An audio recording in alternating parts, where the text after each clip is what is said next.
কলকাতা যেন ফিরে পেল তার পুরনো সাংস্কৃতিক আবেগ। বালিগঞ্জের হাজরা রোড সংলগ্ন প্রখ্যাত গায়ক, সুরকার ও অভিনেতা পঙ্কজ মল্লিকের ঐতিহ্যবাহী বাসভবনের একাংশে আনুষ্ঠানিকভাবে উদ্বোধন হলো লেজেন্ড অ্যান্ড লেগাসি।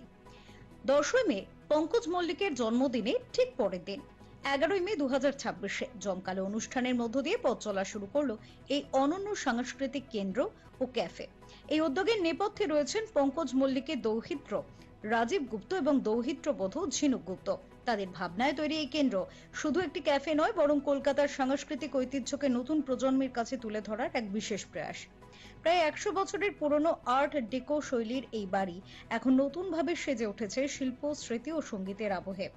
লেজেন্ড শব্দটি যেমন সম্মান জানাচ্ছে পঙ্কজ মল্লিককে, তেমনি লেগাসি তুলে ধরেছে তার পারিবারিক সেই দীর্ঘ প্রচেষ্টাকে, যার মাধ্যমে শিল্পী সৃষ্টি ও স্মৃতিকে বাঁচিয়ে রাখা হচ্ছে আজও। এই যে লেজেন্ড ইন লেগেসি ক্যাফে, এই নামকরণের মধ্যে লেজেন্ড হচ্ছে দাদু আর লেগেসি হচ্ছে আমরা পরিবারের মানুষ যারা ওনার এই ধারাটাকে ধরে রাখার চেষ্টা করছি, এবং এটাকে একটি কালচারাল সেন্টার কাম ক্যাফে হিসেবে আমরা স্থাপন করতে চাই। কারণ শুধুমাত্র কালচারাল সেন্টার করলে হয়তো লোকে এখানে আসতে আকৃষ্ট হতো না। ক্যাফে করার জন্যে এখানে লোকে বসতে পারবে, সময় কাটাতে পারবে, এখানে দাদুর সম্বন্ধে আলোচনা করতে পারবেন। আমাদের এখানে অনেক বই থাকবে, অনেক সময় সেগুলো ওরা পড়তে পারবে। কিন্তু এছাড়াও বেসিক্যালি পুরো কালচারাল ওয়ার্ল্ডটা নিয়েই আমাদের এখানে কাজ করার ইচ্ছে আছে, বহু ওয়ার্কশপ, ইভেন্টস ইত্যাদির মাধ্যমে।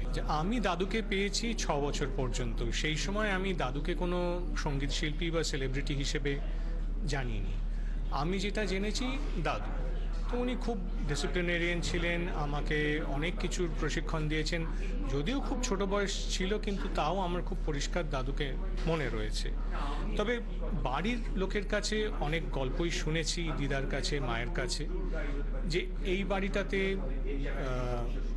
আমরা তো সবাই জানি যে মহিষাসুরমর্দিনীর অনুষ্ঠানের আগে, মানে রেকর্ডিংয়ের আগে বা লাইভ ব্রডকাস্টের সময়, লাইভ ব্রডকাস্টের আগে অনেক দিন ধরে 2-3 মাস ধরে রিহার্সাল হতো।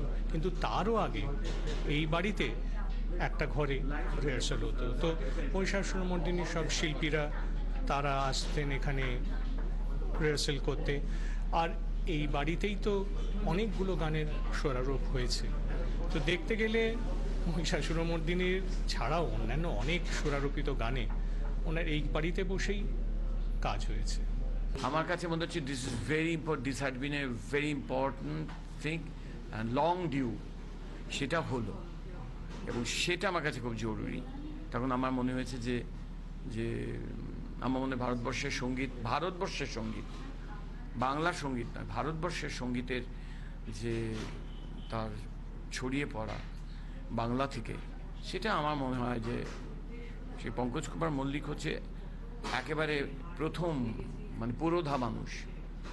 তিনি এই জিনিসটার পৌরোহিত্য করেছেন, বাংলাকে সারা পৃথিবীর কাছে, ভারতবর্ষের কাছে এবং বাঙালির হৃদয়ের কাছে এরকমভাবে নিয়ে যেতে পারে। তার কম্পোজিশন এবং এত আধুনিকতম, তার সবচেয়ে বড় ঘটনা যে রবীন্দ্রনাথের গানকে তিনি যেরকমভাবে তাকে নিয়ে এগিয়ে গেছেন, সেটা আমার মনে হয় যে সেটা একটা অন্য সাধারণ কাজ।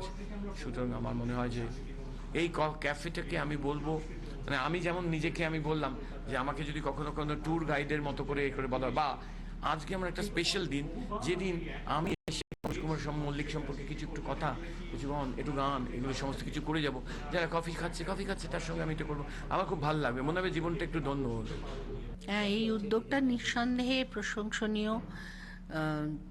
পঙ্কজ মল্লিকের আমাদের বাংলা সঙ্গীতের জগতে বিরাট অবদান আছে, সেটা ভোলার নয়। আমরা ছোটবেলা থেকে তাকে দেখেছি। আমার মা ওনার খুব স্নেহধন্যা ছিলেন।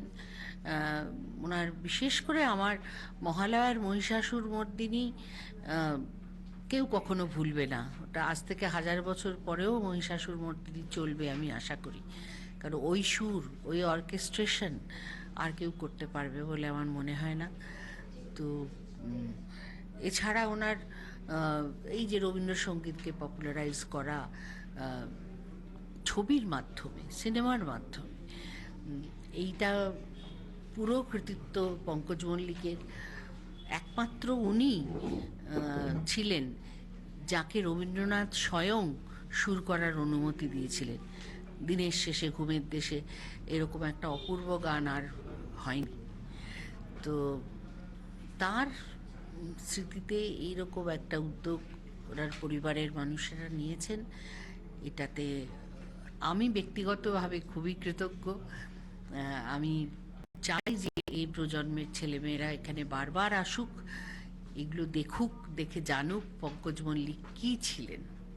উদ্বোধনী অনুষ্ঠানে উপস্থিত ছিলেন বিশিষ্ট সঙ্গীত শিল্পী ইন্দ্রাণী সেন, প্রখ্যাত সঙ্গীত পরিচালক দেবজ্যোতি মিশ্র, ঝিনুক গুপ্ত এবং রাজীব গুপ্ত। সম্পূর্ণ অনুষ্ঠানটি সঞ্চালনা করেন দেবাশিস বসু। এই কেন্দ্রের অন্যতম আকর্ষণ ইনহাউস ক্যাফে, এমনকি মেনুতে রাখা হয়েছে পঙ্কজ মল্লিকের প্রিয় খাবারের আলাদা বিভাগও। তবে শুধু খাবার নয়, এই জায়গার প্রতিটি কোণ যেন বহন করছে ইতিহাসের ছোঁয়া।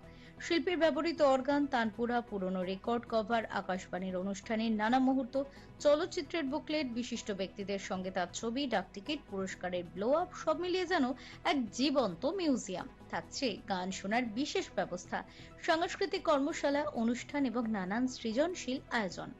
Bureau report, channel 10।